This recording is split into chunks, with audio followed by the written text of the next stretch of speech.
Après avoir découvert Ninja 650, c'est au tour de la Z650 de faire sa présentation 2023.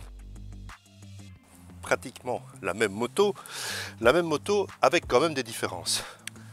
En fait, à son guidon, on a un sentiment totalement différent parce qu'en fait, on a l'impression que la moto est plus courte en fait. Donc elle conviendra peut-être à des gabarits un peu moins grands que le mien ou aussi aux dames. En fait, la moto est disponible avec des selles sur deux hauteurs. Ça, c'est la selle haute. Il y a aussi la selle basse.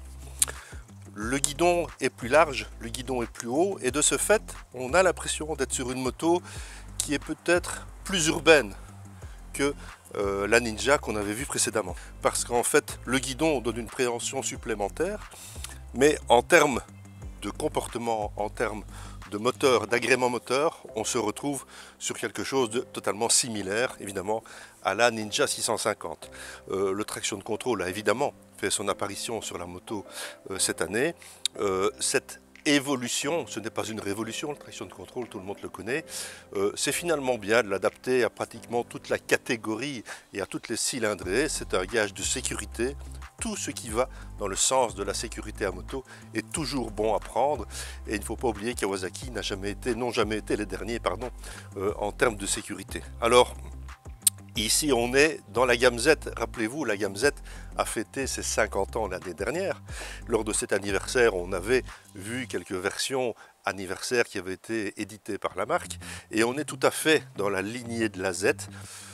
Alors, il est un fait que les puristes vont nous dire « mais on a perdu 2 cylindres ». Eh bien écoutez, sincèrement, à l'usage, sur les petites routes et en ville, on a une souplesse et on n'a pas l'impression d'avoir perdu ces 2 cylindres. Ce bicylindre est vraiment très volontaire.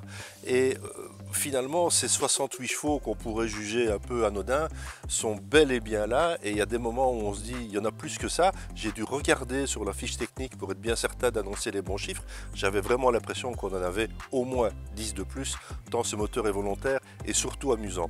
Alors, donc voilà une moto qui est évidemment disponible aussi pour les permis A2, moto qui fera le bonheur des nouveaux motards, mais qui fera aussi le bonheur des plus anciens. Je vous assure que peut-être est-ce l'âge, mais plus le temps passe, en fait, plus je trouve un plaisir immense à rouler sur des machines de 180 kg qui ont une puissance largement suffisante pour s'amuser, avec des trains roulants parfaits, avec des châssis et des suspensions qui fonctionnent à merveille, un freinage à la hauteur.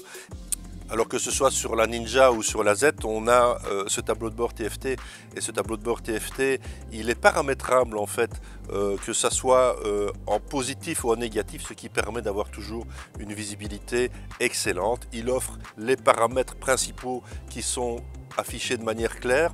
Même moi je peux les lire sans lunettes et donc voilà, il n'y a pas grand chose à dire sur cette moto. On pourrait dire évidemment que cette moto est un peu comme sa sœur Ninja, pas vraiment faite pour le duo, mais bon, il est possible évidemment de le faire. Vous voyez qu'elle est équipée de pose-pieds suspendus, il suffit d'enlever le dosseret de selle et de le remplacer évidemment par ce qu'il faut pour accueillir une passagère, mais on est tout à fait dans la lignée Z, dans ce qui signe en fait votre entrée dans la famille Kawasaki. 7 499 €. Vraiment qu'à ce prix-là, on ne peut pas dire que on soit sur des motos hors de prix, mais vous avez en tout cas un amusement garanti, un rapport qualité-prix que vous trouverez difficilement ailleurs sur une qualité d'assemblage et de finition qu'on connaît chez Kawasaki depuis bien longtemps, et surtout une moto amusante au quotidien. Allez essayer cette moto.